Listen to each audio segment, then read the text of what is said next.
ভাই আমার একটা 33% পুকুর আছে, এই পুকুরে আমি মূলত তেলাপিয়া চাষ করতে চাই, এর সাথে কিছু কার্পেজ মাছ দিতে চাই, অথবা আমি অন্য একটা মাছ দিতে চাই, সাথী মাছ দিতে চাই, সেই মাছের ঘনত্ব কি রাখবে এবং কি কত পিস তেলাপিয়া দিলে আমি অনায়াসে তেলাপিয়া চাষ করে সফল হতে পারবো বা লাভবান হতে পারবো, সে সম্পর্কে যদি একটু জানাইতেন।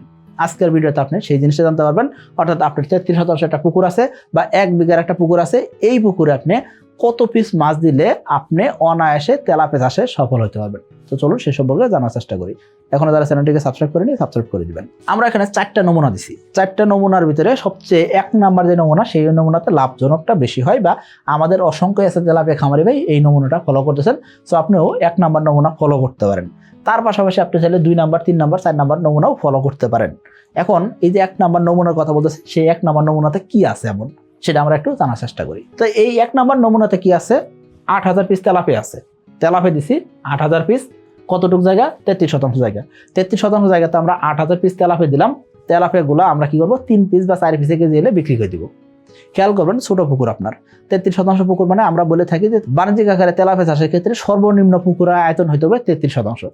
তো আপনার জল করের আয়তন 33% হলে আপনি 8000 পিস তেলাপিয়া চাষে দিতে পারবেন। এখন এই 8000 পিস তেলাপিয়া আপনি চাষে দিলেন, চাষে দিয়ে মাছগুলো বিক্রি করবেন কি সাইজে? 3 পিস বা 4 পিসে কেজি হলে বিক্রি করবেন। 4 পিসে কেজি হলে কিছু মাছ বিক্রি করা শুরু করবেন, তারপর বাদ বাকি মাছগুলোকে আপনি 3 পিসে কেজি করেও বিক্রি করতে পারেন। এখন এই তেলাপিয়ার সাথে আমরা আবার কি দিব? আমরা কিছু কার্প জাতীয় মাছ দিব। কি মাছ দিব? সিলভার কার্প দিব 6 পিস। 33%-এ 6 পিস সিলভার কার্প দিলাম। মৃগেল মাছ দিয়েছি 30 পিস, রুই মাছ দিয়েছি 20 পিস। এই হলো আমাদের কার্প জাতীয় মাছের সংখ্যা। এখন আপনি বলবেন ভাই তেলাপিয়ার ঘনত্ব আমরা বাড়াই দিলাম, কার্প জাতীয় মাছের ঘনত্ব এত কমাই দিলাম কেন? দেখুন, ছোট পুকুরে প্রাকৃতিক খাবার তৈরি হয় কম, আবার অন্যদিকে প্রাকৃতিক খাবার তৈরি যা হয় সেটা আবার তেলাপিয়া কিন্তু দ্রুত সময় খেয়ে ফেলে। সো আপনার পুকুরে যদি কার্পজাত মাছ দেন, সেই মাছগুলো বেশিরভাগই কিন্তু প্রাকৃতিক খাবার উপর নির্ভরশীল বেশি হয়। সো আপনার পুকুরে কার্পজাত মাছের কিন্তু ওইরকম রেজাল্ট পাবেন না। সো ছোট পুকুরে আপনি কার্পজাত মাছের পরিমাণ কমাই দিবেন।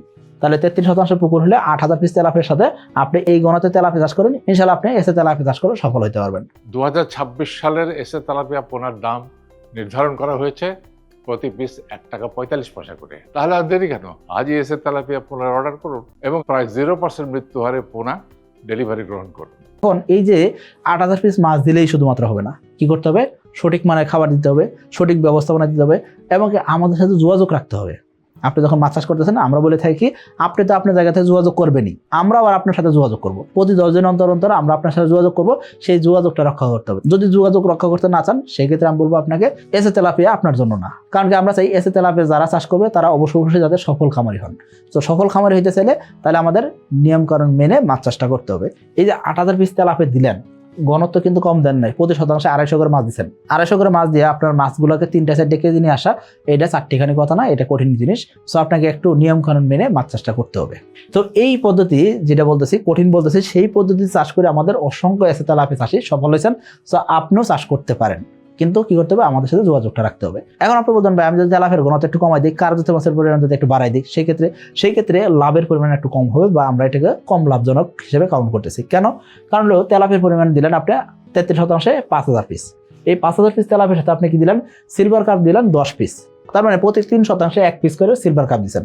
মৃগেল মাছ দিলেন আপনি 50 পিস, অর্থাৎ মৃগেল মাছ আগে ছিল 30 পিস, এই জায়গায় 50 পিস করছেন। কারণ কি মৃগেল মাছ ফিট খায়। সো আপনি এই জন্য মৃগেল মাছের পরিমাণটা বাড়াই দিচ্ছেন। আবার রুই মাছ আগে ছিল 20 পিস, এখানে 50 পিস দিচ্ছেন। এর সাথে আপনি কাতল মাছ দিচ্ছেন 5 পিস। এই জিনিসটা অনেক সময় রেজাল্ট নাও আসতে পারে, এই কাতল মাছের রেজাল্ট অনেক সময় না আসার সম্ভাবনাটা বেড়ে যায়। তো আপনার পুকুরে প্রাকৃতিক খাবার তৈরি হয় কিনা সেটা হিসাব করে আপনাকে এই কাতল মাছের সংখ্যাটা দিতে হবে, না দিলে সবচেয়ে ভালো হয়। আশা করি বুঝতে পারছি। এখন এই ঘনত্ব যখন দিলেন, সেক্ষেত্রে দেখবেন কি তেলাপিয়ার উৎপাদন কম হবে। 5000 পিস তেলাপিয়া দিচ্ছেন 1 বিঘা জায়গাতে, এই ক্ষেত্রে তেলাপিয়ার উৎপাদন কম হবে। তার মানে উৎপাদন যদি কম হয়, সেক্ষেত্রে লাভও কম হবে। আবার ছোট একটা পুকুর, এই পুকুর থেকে লাভই আর কত বের হবে? সো 33% জায়গা থেকে 8000 পিস তেলাপিয়া দিলে তার মোটামুটি একটা লাভ হইতো। এই 5000 পিস তেলাপিয়া দিলে তো লাভের পরিমাণ একেবারে কম হবে। সো এই কারণে আমরা বলে থাকি এই 5000 পিস তেলাপিয়া অর্থাৎ কম ঘনত্বের তেলাপিয়া চাষের ক্ষেত্রে লাভের পরিমাণটা কম হয়, এই জন্য একটু কম লাভজনক। অলাভজনক না কিন্তু, মানে লাভ হবে না এমন না, লাভ হবে কিন্তু সামান্য পরিমাণ লাভ হবে। তাহলে আপনি যদি এসে তেলাপিয়া চাষ করেন, সেক্ষেত্রে আমি বলবো আপনাকে 1 নাম্বার নমুনা ফলো করেন। আর যদি এসে তেলাপিয়া ব্যতীত অন্য কোনো তেলাপিয়া চাষ করেন, সেক্ষেত্রে আমি আপনাকে কখনোই 1 নাম্বার নমুনা ফলো করতে বলবো না। এক্ষেত্রে আপনি 2 নাম্বার নমুনা ফলো করতে পারেন। খেয়াল করবেন, এক নাম্বার নমুনা তাদের জন্য যারা এসে তেলাপিয়া চাষ করবেন।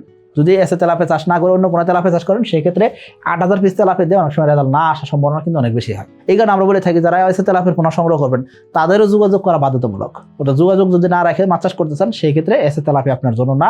এই জন্য বলবো আপনি ঘনত্ব বাড়াই দিচ্ছেন, বাড়াই দিয়ে আপনি যদি নিশ্চিন্তে মাছ চাষের খালি খাবারই দিয়ে দেন, এই ক্ষেত্রে রেজাল্ট আসবে না। কি ভাই, মাছ খাবার ঠিকই খাচ্ছে কিন্তু আশানুরূপ ফল পাচ্ছেন না, আর মাছ চাষে বারবার লস খাচ্ছেন, তাহলে আজই এসে তেলাপিয়া পোনা চাষ করেন। কারণ এসে তেলাপিয়া পোনা খায় কম, বাড়ে বেশি, আর তাই খামারি ভাইদের প্রথম পছন্দ এসে তেলাপিয়া পোনা। আশা করি আপনাকে বোঝাতে পারছি। এখন আসলে নমুনা 3-এ কি বলতেছি। নমুনা 3-এ আমরা তেলাপিয়ার পরিমাণ একটু কমে রাখছি। এখানে 33% আমরা 6,000 পিস তেলাপিয়া দিচ্ছি। অর্থাৎ প্রথম ঘনত্ব বেশি ছিল, তারপরে ঘনত্ব কমাইছিলাম, তারপরে একটু ঘনত্ব বাড়াইছি। অর্থাৎ 6,000 পিস তেলাপিয়া দিছি আমরা 33% জায়গাতে। এর সাথে আমরা সিলভার কাপ দিছি 8 পিস, মৃগেল মাছ দিছি 5 পিস এবং রুই মাছ দিছি 20 পিস। এর সাথে আবার কি দিছি, শিং মাছ দিছি আমরা 5,000 পিস। এখানেও আমরা বলতেছি কি একটু লাভজনক কম বা কম লাভজনক। কারণ কি, এই যে শিং মাছ দিচ্ছেন 5,000 পিস শিং মাছ থেকে আপনি 2,000 শিং মাছও পাইতে পারেন, 3,000 পাইতে পারেন, 4,000 পাইতে পারেন। এখানে কোনো সিউরিটি নাই, 1 নাম্বার।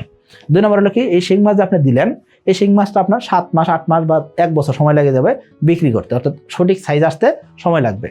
এখন এই যে তেলাপিয়া আপনি উৎপাদনে দিলেন 6,000 পিস 33% জায়গাতে, এই তেলাপিয়াটা আপনার মোটামুটিভাবে তাড়াতাড়ি উৎপাদন হইলো, ভালো উৎপাদন হবে। তবে এখানে খেয়াল করবেন, আগে ছিল 8,000 পিস, এখন হলো 6,000 পিস তেলাপিয়া, 2,000 পিস তেলাপিয়া কমে গেছে। আপনার জায়গাতে ছোট জায়গাতে যদি আবার যদি উৎপাদন কম হয়, সেক্ষেত্রে লাভও একটু কম হবে, এটি স্বাভাবিক। তবে এখানেও লাভ হবে না এমন না, লাভজনক, তবে এটা একটু কম লাভজনক।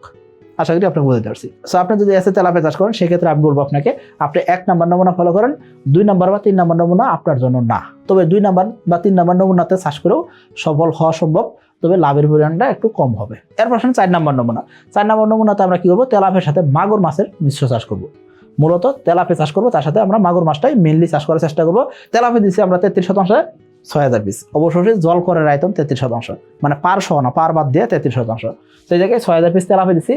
এর সাথে আমরা সিলভার কাপ দিচ্ছি 8 পিস, মৃগেল মাছ দিচ্ছি 5 পিস, রুই মাছ দিচ্ছি 15 পিস। এর সাথে আমরা কি করছি, মাগুর মাছ দিচ্ছি 2,000 পিস। মাগুর মাছ আপনি 7-8 মাস পরে বিক্রি করবেন, কমপক্ষে 8 মাসের মতো সময় লাগে মাগুর মাছের সঠিক কালার নিয়ে আসতে। সো আপনাকে একটু অপেক্ষা করতে হবে। অন্যদিকে ক্যাটফিশ জাতের মাছ যেহেতু এগুলো আইস নাই, এগুলো রোগ ব্যাধি বাড়তে পারে বা রোগ ব্যাধি হইতে পারে, এইদিকে মাথায় রেখে আপনাকে চাষে আসতে হবে। 6,000 পিস তেলাপিয়া দিচ্ছেন, এখানে উৎপাদন যেহেতু কমে দিচ্ছে, সেক্ষেত্রে লাভের পরিমাণ একটু কম হবে। তবে এখানে যে 4টা মডেল দেওয়া হয়েছে বা 4টা নমুনা দেওয়া আছে, এই নমুনার যে কোনো একটা নমুনা আপনি ফলো করতে পারেন। এখান থেকে উৎপাদন করেও অনেক খামারি সফল হইতেছেন, অনেক খামারি লাভ করতেছেন, আপনি করতে পারেন। তবে আপনি যদি এসে তেলাপিয়া চাষ করেন, সেক্ষেত্রে আমি আপনাকে বলবো 1 নাম্বার নমুনাটা ফলো করার জন্য।